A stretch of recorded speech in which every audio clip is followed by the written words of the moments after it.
third annual College Affordability Summit. And I want to especially thank DJ Steve Vassor for starting us off this morning. He's better than any cup of coffee I've had. So great way to get us going and get the creative juices going.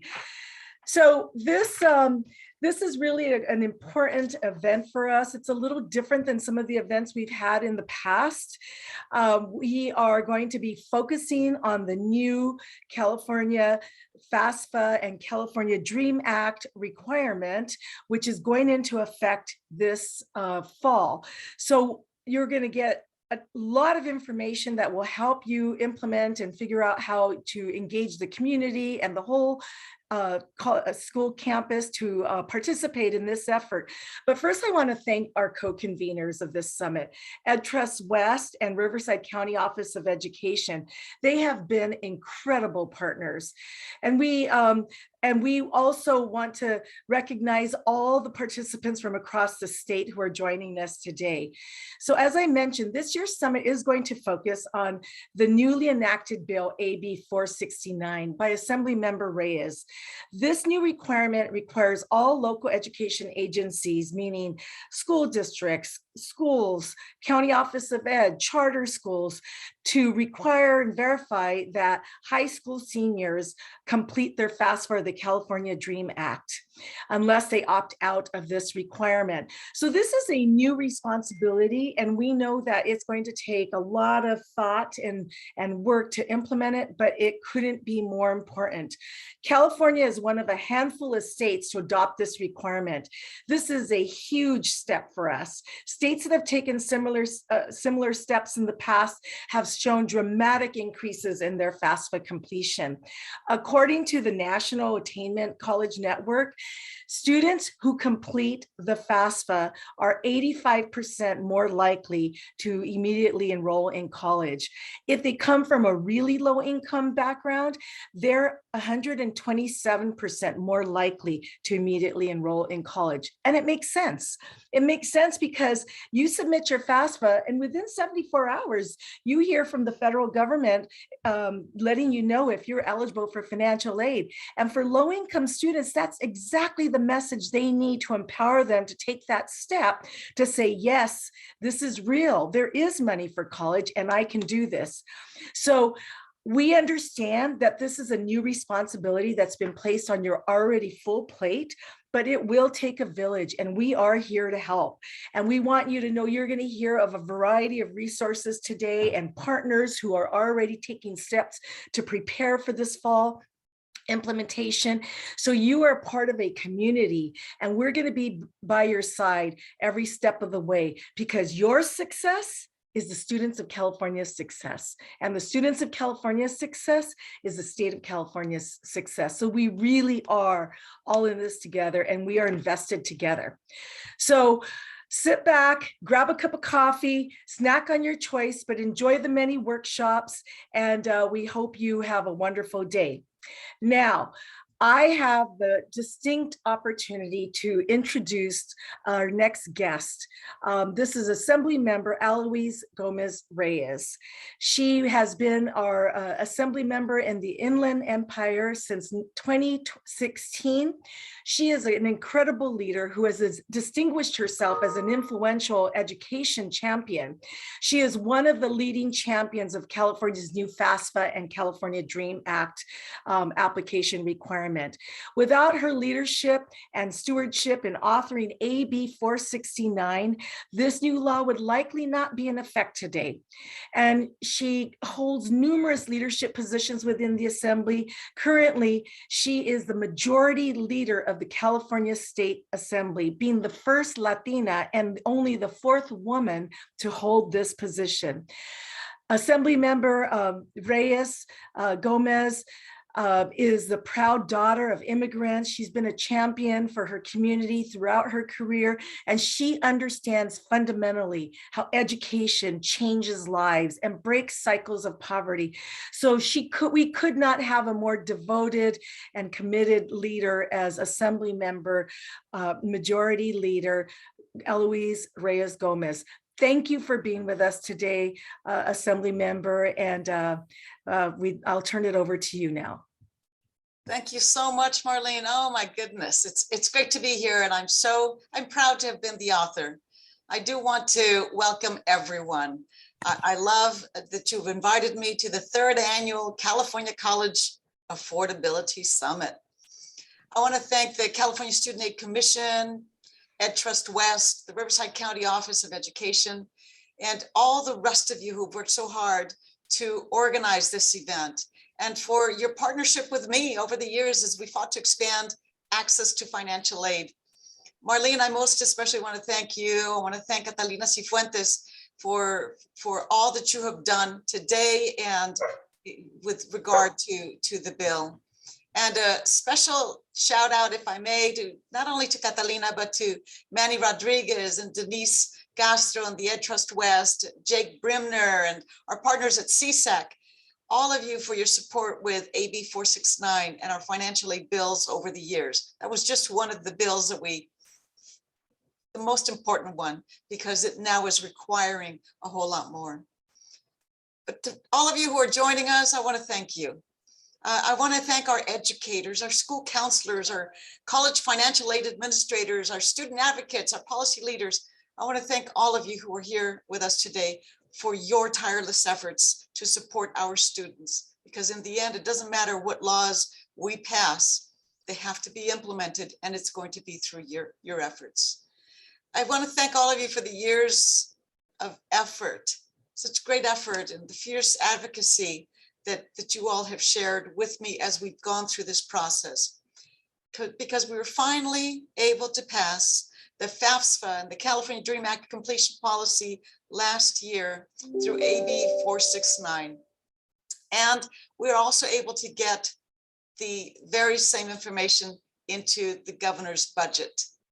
Now, thousands more students across the state are going to be able to afford higher education and to achieve their goals of attending college. The journey has been many years in the making. Before I came to the Assembly, in addition to my legal work, I was also an educator at Cal Poly Pomona.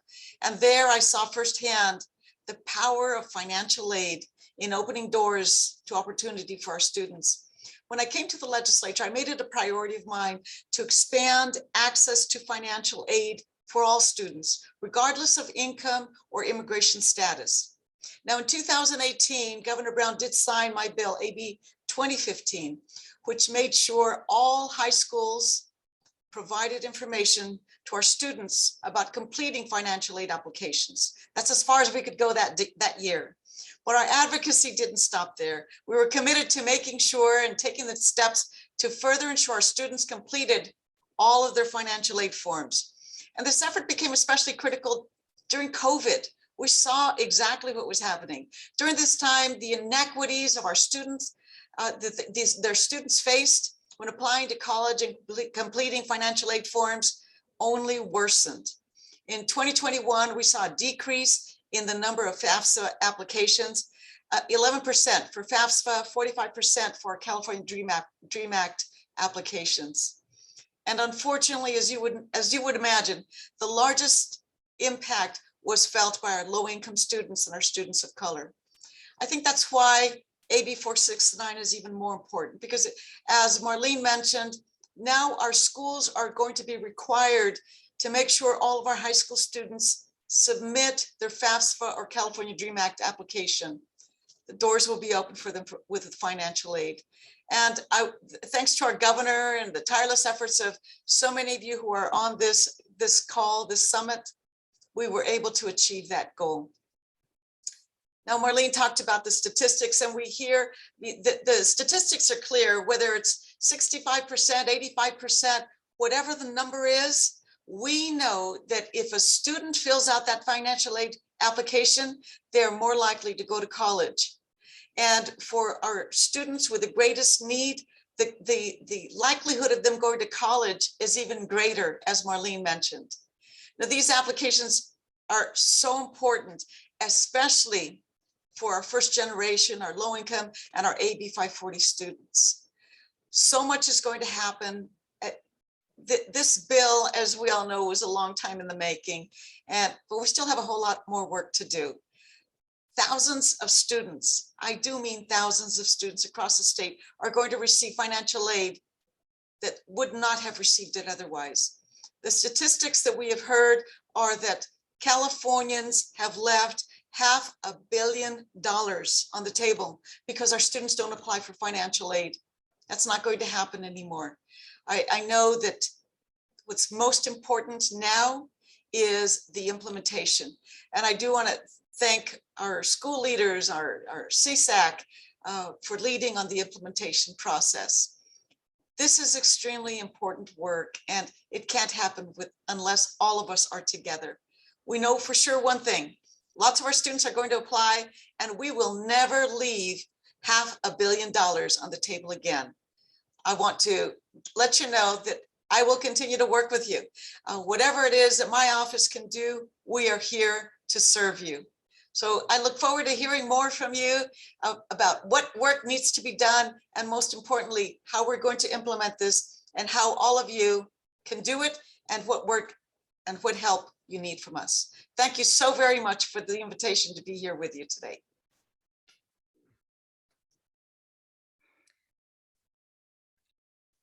Thank you so much, Assembly Member. We are truly grateful to have you as a leader leading this charge. And yes, we are not going to leave any money on the table that should be in the pockets of our students who are struggling so much to better their lives, especially coming out of the pandemic. So thank you so much for the work you do. Thank you so much. Now I have the honor of introducing our next panel discussion. And this is a really special discussion. We are going to have a panel discussion that is going to be moderated by two of our student commissioners. Instead of them being on the hot seats, they're going to be putting our two FAFSA California Dream Act leaders and advocates on the hot seat. Not really. They're going to be really probing and talking about why this is such an important step for California to be taking. And so it's my honor to start with introducing our two moderators. First off is Leonardo Rodriguez, who, as I mentioned, is a new member on our California Student Aid Commission. Leonardo is a dreamer, political science major, and a community advocate who has forged a platform that allows students' issues to be highlighted statewide. He is a really strong voice that represents students up and down the state, within the commission, as well as outside of the commission.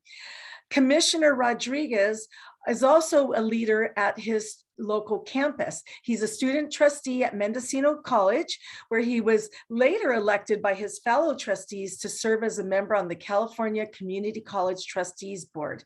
He has been part of the statewide board for a year, representing over 1.9 million California students at more than 100 colleges. So he represents the voices of California students, and he does it really well. Next, I'm going to introduce our second moderator, Commissioner Caroline Alvarez. She is a third-year student attending the California State University at Fresno. Last year, Commissioner Alvarez took the jump out of her comfort zone and joined the student government at her university. In June of 2021, she was elected to serve as the Vice President of External Affairs for Fresno State.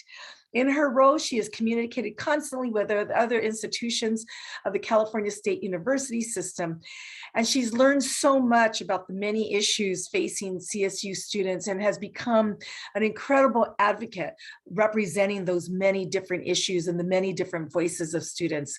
As a member of our commission, she hopes to provide student insight on the different issues that students face, especially now coming out of the COVID pandemic. And she hopes to provide insight on how to expand the knowledge of the commission's resources to more vulnerable populations. Next, I'm going to go ahead and introduce the two panelists, and then I'll turn it over to our moderators. Our first panelist is Commission Chair Catalina Cifuentes. She has been a passionate leader and a fierce advocate for those who demonstrated the power behind effective school counseling, college affordability, and higher education advocacy on behalf of students. She is currently the executive director of the College and Career Readiness Unit for the Riverside County Office of Education and is a governor's appointment to the California Student Aid Commission. She has served about 5 years and is the first chair of the commission to come represent the K-12 segment. And she has been a phenomenal voice on our Student Aid Commission because she represents the students we're trying to identify and communicate with, those prospective students, to let them know that financial aid is available for them no matter what their financial circumstances. And she has been a game changer for the state of California, for the commission, and certainly for Riverside County Office of Education. She was a key advocate in making it possible for Riverside's County FAFSA and California Dream Act application initiative Race to Submit, which led to an increase of over 6,000 completed applications countywide in her county alone. And she has just been a vocal advocate of FAFSA and California Dream Act for all students. And she knows at her core that this is going to be a major turning point for California because she works on the ground working with these families day in and day out. So thank you for your service. The next introduction is Dr. Christopher Nella. He has been an incredible partner to the California Student Aid Commission. He is the executive director of the Ed Trust West, a nonprofit education equity organization focused on educational justice in closing achievement and opportunity gaps for students of color and students from lower income communities from preschool through college. He has led successful advocacy efforts to ensure equity in the K-12 accountability system, create the statewide Cradle to Career data system, address food insecurity for college students, and ensure that every high school senior completes a financial aid application before they graduate. And Dr. Nellum has been one of these key forces behind the California adoption of the FAFSA and California Dream Act application, and has been an incredible resource to Assembly Member Eloise Gomez Reyes and the governor and the legislature to move to take the steps that we have taken. Dr. Nellum's path from Head Start through K-12 was not a straight line, and it mirrors many of the experiences of the students he represents and serves throughout the states, especially those coming from lower income communities. He mentors young Black and Latinx students through his volunteer work with college access programs like Berkeley Community Scholars, and he serves on the Student-Centered Funding Formula Oversight Committee.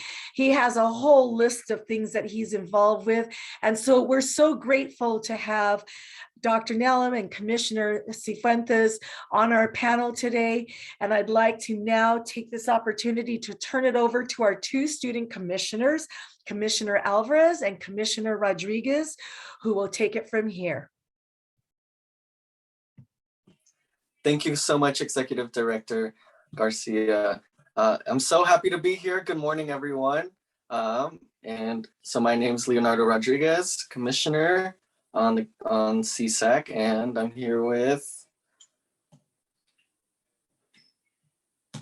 Oh, hi, my name is Caroline Alvarez, and I'm the other student representative that serves on this commission. So today we're going to be asking some questions, get the day going. I'm so happy to see a lot of you here supporting students and this new initiative that's really going to boost financial aid applications. So if you want to start. Very briefly, we're going to go ahead and just give everyone here just a little brief introduction on how our experiences have been filling out both the FAFSA and the CATA forms. So I can go ahead and start. My high school experience, I will say, was very easy, and I was very privileged that my high school did dedicate a whole week to at least a week to filling out these FAFSA forms. And so they gathered all high school or all graduating students into, one room every day and really forced us essentially to fill out those applications. But I'm extremely grateful for it. Throughout the week, we got to ask them questions, make sure we were filling out those forms right. I know looking at the form, it can seem really complicated and it's very overstimulating. There's so many new words and languages that you probably don't understand, tax information that I definitely didn't understand. So you could go home the next day, take it back to your parents, ask them those questions, and then come back to your school like I did. And then they were able to check off and make sure that we did our FAFSA correctly. So I understand that I was very privileged to have such a great experience filling out my FAFSA.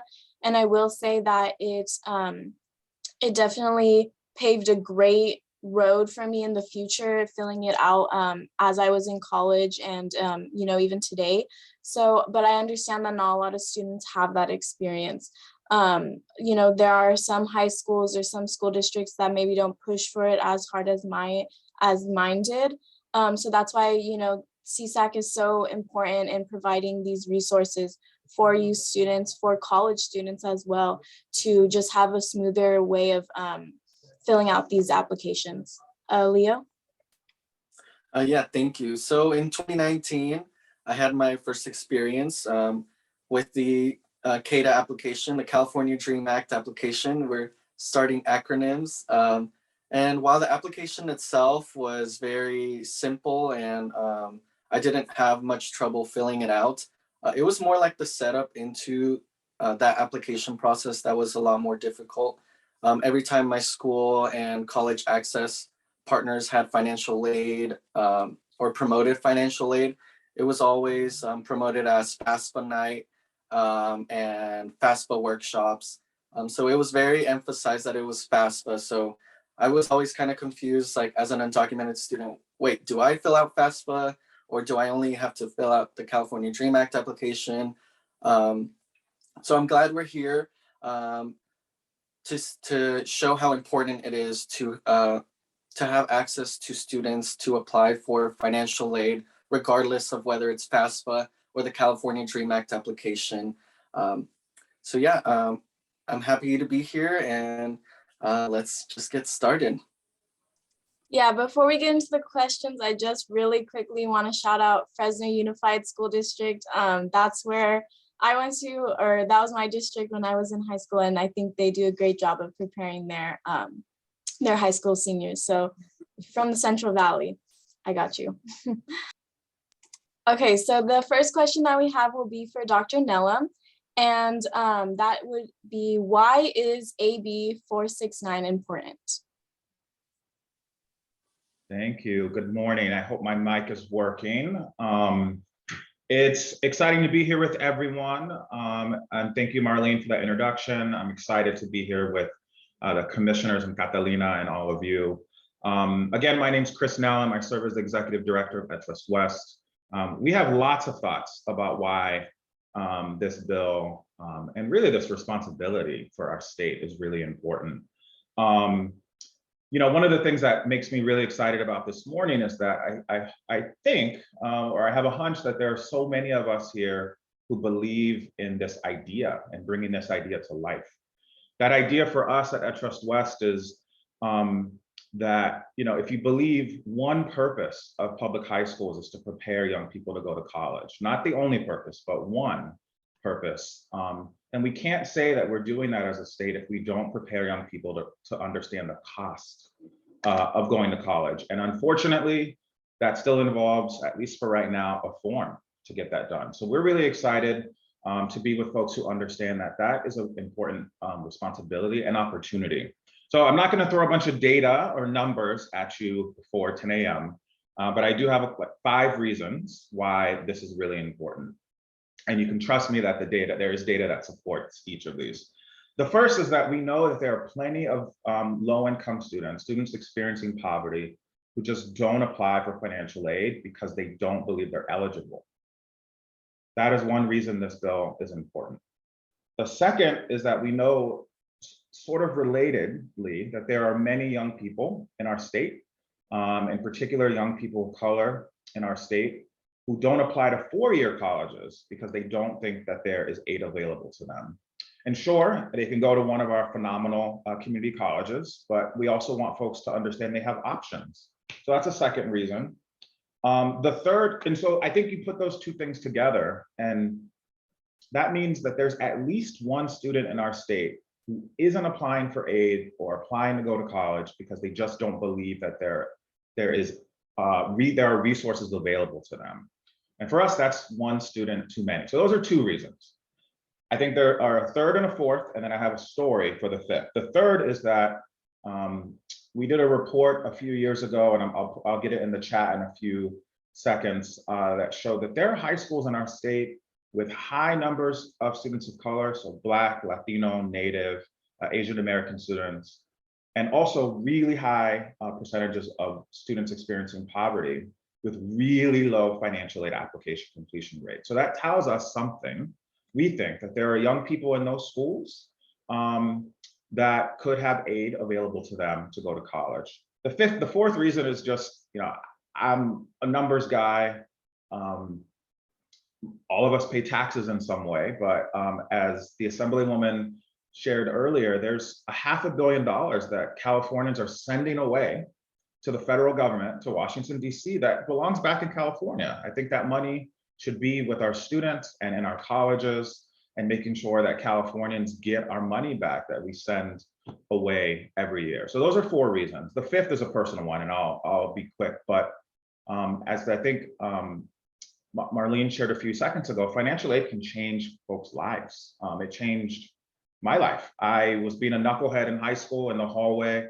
A counselor pulled me aside and said, hey, you need to get your act together. Let's think about financial aid and applying to college. And the rest has been history. My life is completely different than it would have been. I'm from Brawley, California. I was at Brawley Union High School at the time. Miss Hardy was that counselor, and she and that form changed my life. So those are 5 reasons that come to mind for me, Commissioner Alvarez. Thank you, Dr. Nellum. Leah? Yeah, thank you. So the next question is for Commissioner Chair Cifuentes. So we see a lot of transformative legislation, but how can we ensure that there will be a successful implementation? Thank you, Commissioner Rodriguez, and thank you. Both you and Caroline are doing awesome.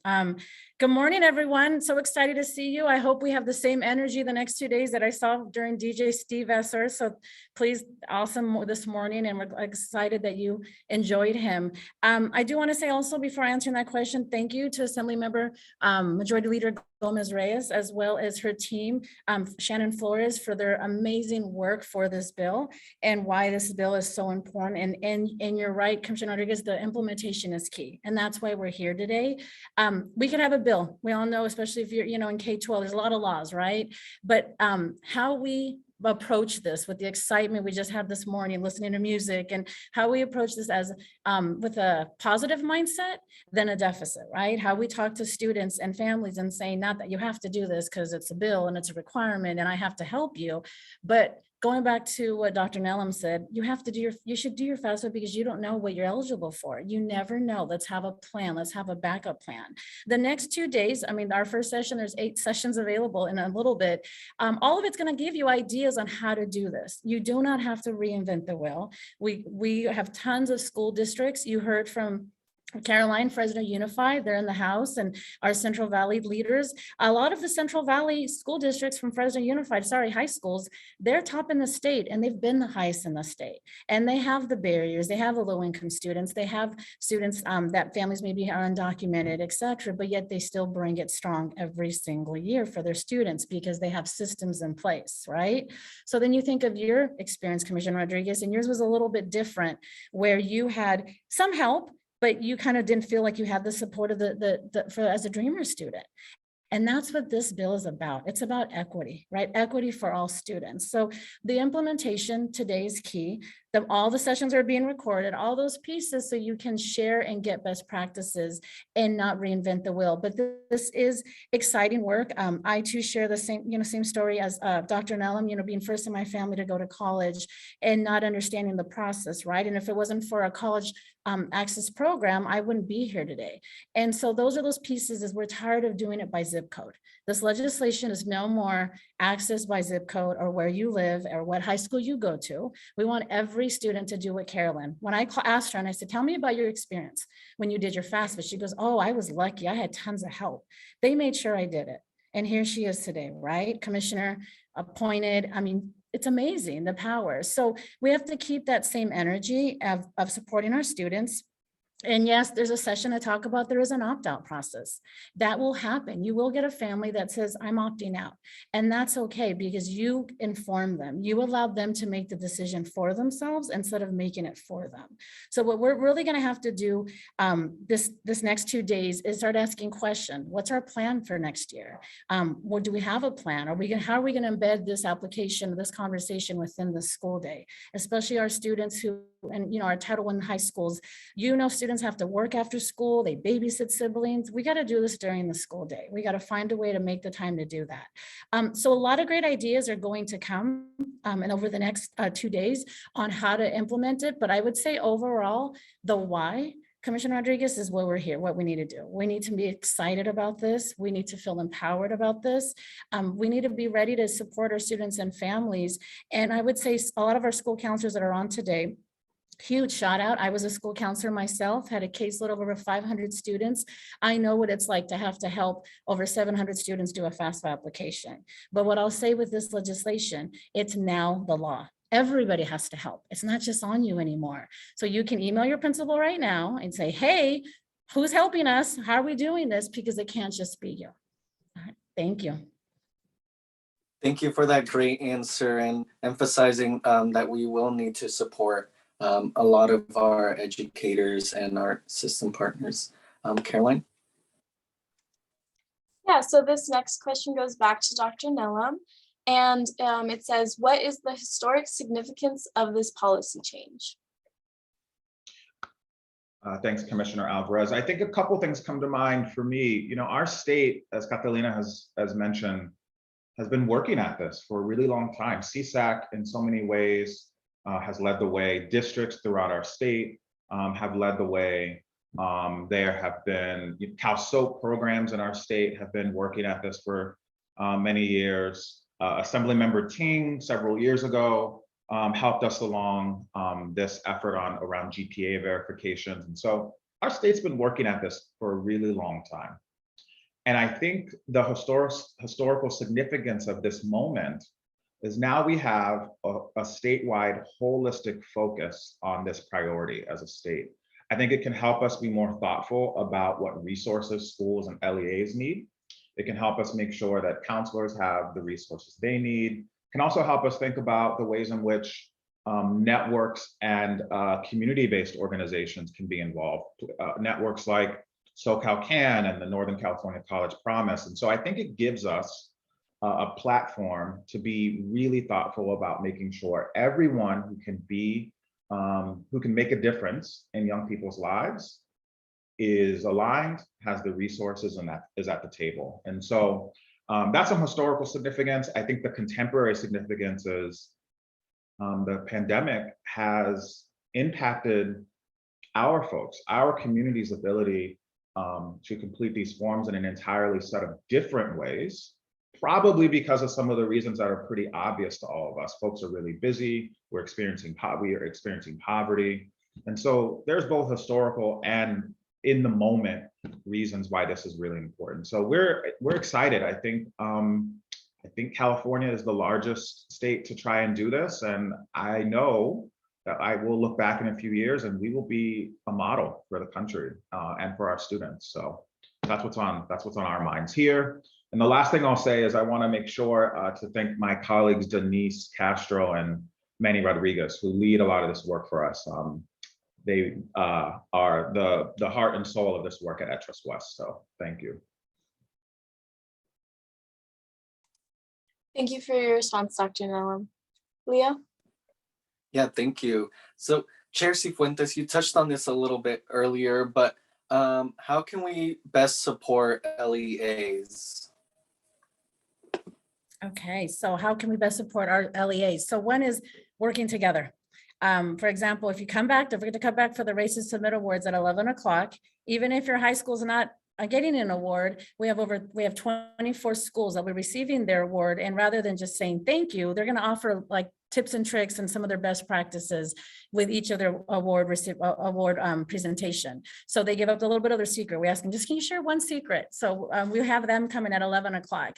I think it's continuing to work together and not to get overwhelmed with this. You don't have to reinvent the wheel. So I did answer one question in the chat, but I'll answer it out loud. Will the California Student Aid Commission create an opt-out form? And the answer is yes. They will give an opt-out form to provide an opt-out form as part of the legislation to use for your students and your family. So that will be coming your way to prepare for the fall and continue to, obviously you're going to be on the listserv for the California Student Aid Commission, but I'd say don't be shy and don't reinvent the wheel, right? We're going to recognize 2 schools at 11 o'clock that have had the highest FAFSA completion rate in the state for large schools. We're talking hundreds of students, Rancho Verde High School and San Marcos High School. Reach out. They've been helping people all over. Share the ideas, share the best practices. And I think the goal is right now, what's different this time, Commissioner Rodriguez, is it has to be school-wide.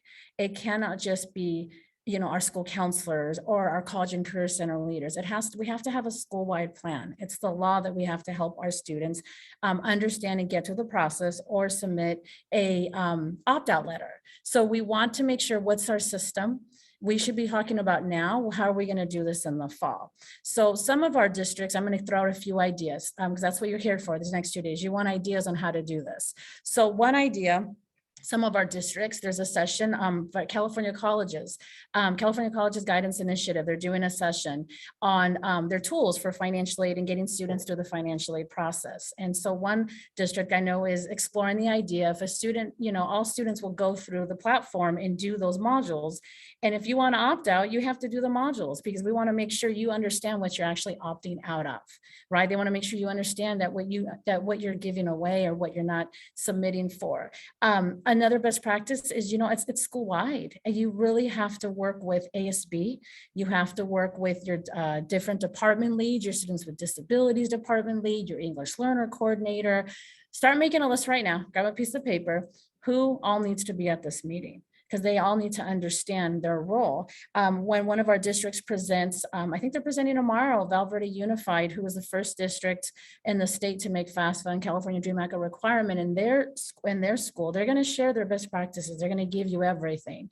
And they have this master spreadsheet of everybody in their district and their role. So I think the key is having a plan and not feeling overwhelmed that you have to start from scratch or there's nothing out there. We have a lot of districts that have been doing this for a while. And so we just want to really make sure we work together. The Student Aid Commission is here to help you. So if you leave here and you're like, look, I need to connect with somebody, reach out to all of us at the Student Aid Commission, and we'd be more than willing to come and help, come kick off an event, anything you need, we will work together to help you find resources. Awesome. Thank you so much for that answer. Let's see if we have time to pull some answers or some questions.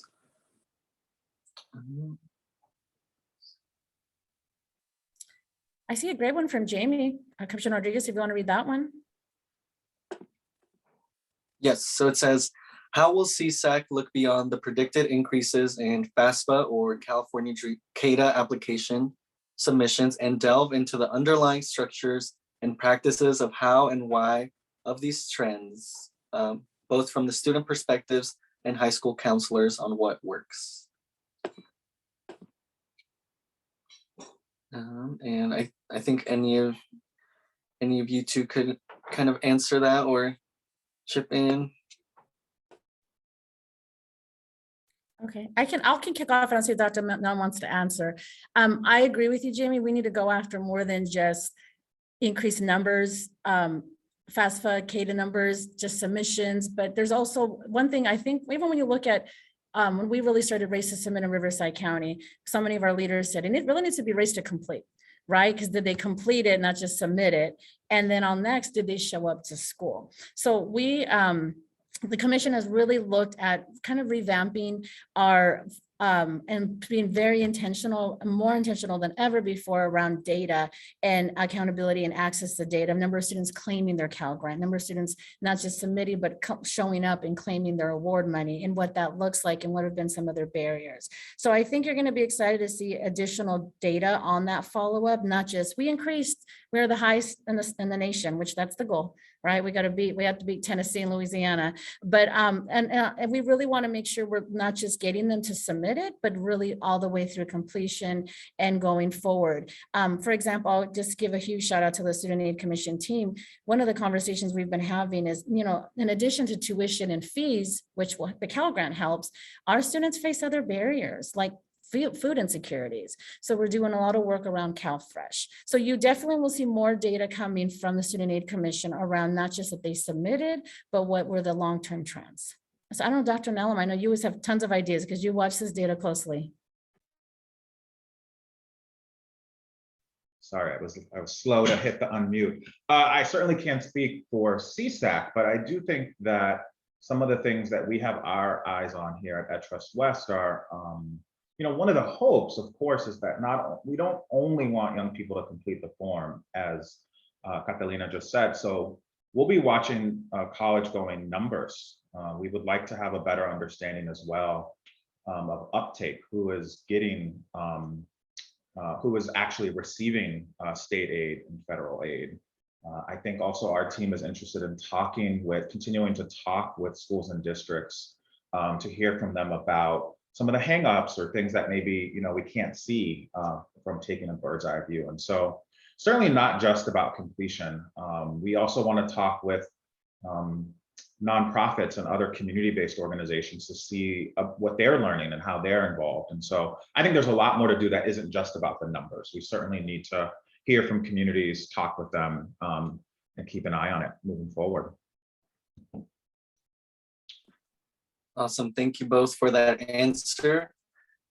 And I'll pass it over to Caroline. Yeah, thank you both for your time and those great answers. I think that really helped a lot of students here. So now I'm going to go ahead and pass it over to Michael Lemus.